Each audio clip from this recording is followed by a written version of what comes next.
Et là, nous avons avec nous Éric Duhaime. Non, cet homme n'est pas un acteur dans un western spaghetti. S'il a la moustache, c'est pour le Movember. Alors, Éric, la CAQ, j'ai un nouveau nom pour les... Parce que les caquistes, ça a l'air fou. Les Verras. Les Verras. Les petits Verras. Ça, il a dit on verra très souvent hier. Hein? J'ai vu ça, que tu as repris les lignes de Jean Charest, ou Jean Charest a repris tes lignes, je sais pas trop.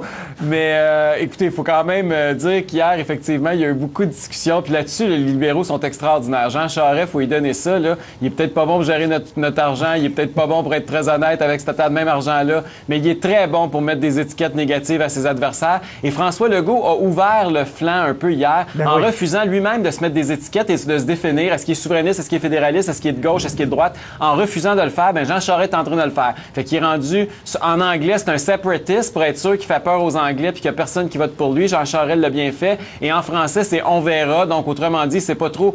Il est assis entre deux chaises, on sait pas trop ce qu'il veut. Et il attend, puis tout ce qu'il veut, c'est vos votes, mais dans le fond, il croit à rien. Donc, ça, c'est excessivement dangereux. Si François Legault ne prend pas la balle au bon et ne se définit pas et ne s'étiquette pas lui-même, c'est bien de valeur, mais les étiquettes complètement stupides de Jean Charest vont finir par y coller à la peau, puis il sera plus capable de s'en débarrasser. Mais Éric, faut pas qu'il attende. Il y a des gens qui disent que c'est une bonne chose, c'est-à-dire qu'il n'est pas fermé. S'il y a une bonne idée qui arrive de la droite, il apprend. S'il y a une bonne idée qui arrive de gauche, il apprend. Il n'est pas sectaire, il n'est pas dogmatique. Oui, mais il faut quand même que tu aies une vision. Je veux dire, tu peux pas juste sortir d'une boîte à surprise puis changer d'idée aux 2 semaines. Un moment donné, en politique, tu t'en vas en politique parce que tu veux amener le Québec quelque part puis tu veux que les gens te suivent. Si tu sais pas où tu t'en vas, comment tu veux que les gens veuillent embarquer dans ton affaire puis te suivent? Donc, il va être obligé, veut pas, à un moment donné, de nous dire dans la direction vers où il veut aller. Et malheureusement pour lui, s'il attend trop, le départ, c'est très important. Hier, il a fait un faux départ, je pense, et il va se faire étiqueter si rapidement il ne change pas de cap et il ne dit pas clairement qui il est. C'est pas à Pauline Marois puis à Jean Charest de dire qui il est. Puis si c'est ça qui arrive, il va être dans le trouble, ça sera pas long. C'est pour ça que le logo est à l'image du parti, c'est-à-dire toutes sortes de couleurs, on est nulle part et partout à la fois. Bien, c'est sûr que le logo, effectivement, hier, ça fait bizarre. Moi, personnellement, quand je l'ai vu le premier coup, je trouvais que ça avait l'air du logo du PQ qui explose.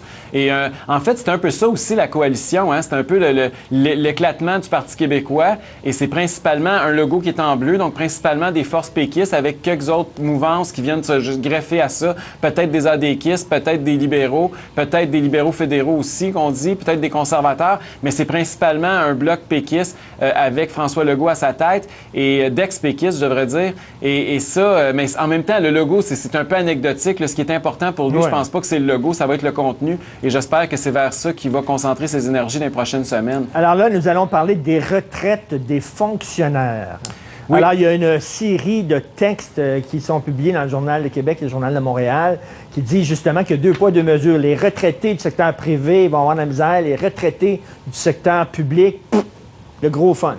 C'est ça, la vie dorée, là, effectivement. C'est vrai, ça? Ça fait 2-3 jours que le journal est là-dessus. Ils font une excellente série. Puis si les gens qui veulent avoir plus de détails, j'invite à lire ça en détail parce que ça risque d'être le débat qui va intéresser les générations futures pendant 10, 15, 20, 30, 40, 50 ans à venir parce que c'est, je pense, le plus important défi qui nous attend au Québec. On a des déficits extraordinaires dans ces fonds de retraite-là. C'est-à-dire que les politiciens ont négocié avec des syndicats et les deux n'avaient pas l'intérêt du contribuable et des générations futures à cœur, il semble.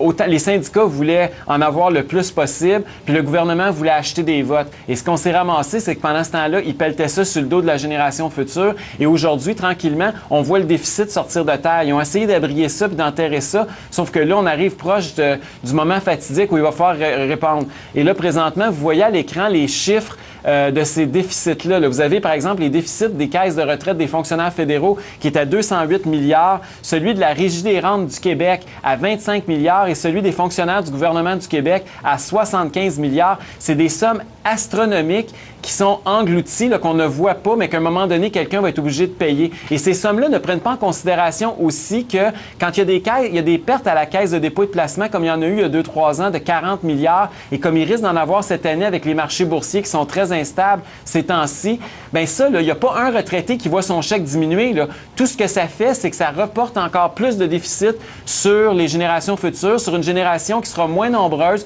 On avait 7 travailleurs pour un retraité il y a 25 ans au Québec. On est rendu à 3. Dans 10 ans, il en restera 2. Éric, il y a un fonctionnaire qui m'a écrit puis qui me dit, arrêtez de nous écœurer avec notre fonds de pension, c'est un salaire différé. Je l'ai payé, l'argent que je vais me prendre à ma retraite, c'est de l'argent que j'ai mis de côté. Ça, c'est totalement mon argent, j'y ai droit. C'est vrai qu'en très petite partie, ils ont contribué, mais l'énorme partie qui est payée, c'est par l'ensemble des contribuables. Et d'ailleurs, on voit qu'ils sont obligés présentement d'augmenter les taux parce que la caisse est vraiment à sec et le gouvernement est plus capable de remplir cette caisse-là.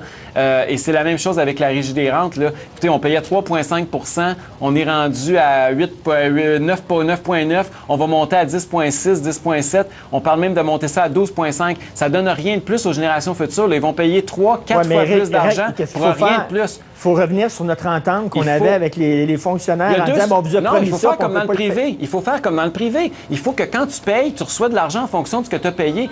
Je ne veux pas partir un cours d'économie entre les prestations déterminées et les cotisations déterminées, mais il faut que ce qui te revienne, c'est ce que tu as cotisé et non pas qu'on te garantisse un salaire, peu importe une retraite, peu importe les rendements boursiers, peu importe l'argent que tu as cotisé. C'est ça qui ne marche pas. D'ailleurs, le journal ce matin fait une bonne comparaison entre un gagnant dans le secteur privé puis un perdant dans le secteur privé puis un gagnant dans le secteur public. Vous le voyez à l'écran, là, le côté rouge, là, c'est la personne, c'est une secrétaire, une réceptionniste qui travaille dans le secteur public, qui gagne 33 713 $.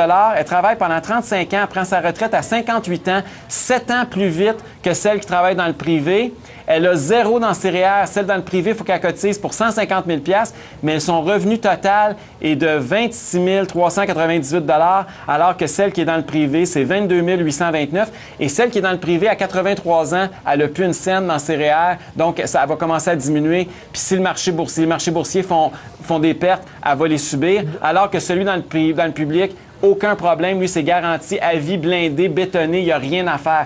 Et ça, c'est pas une situation seulement au Québec. J'avais lu des économistes il y a quelques mois qui disaient c'est le gros dossier des prochaines années.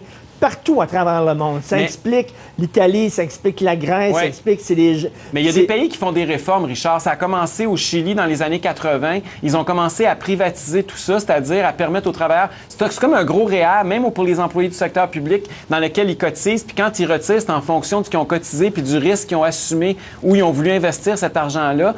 Et il y a une trentaine de pays qui ont tranquillement commencé à transiter vers ce régime-là. Même la Suède qui a été le premier pays au monde à se doté d'un régime public de pension, de système de pension, a commencé à faire un système mixte où il y a une partie qui est privée maintenant. Donc, on n'aura pas le choix. On ne peut pas continuer à demander aux prochaines générations de payer pour l'irresponsabilité de nos politiciens passés qui ont acheté les élections en endettant les prochaines générations puis qui n'ont pas eu le courage de se tenir debout face aux syndicats.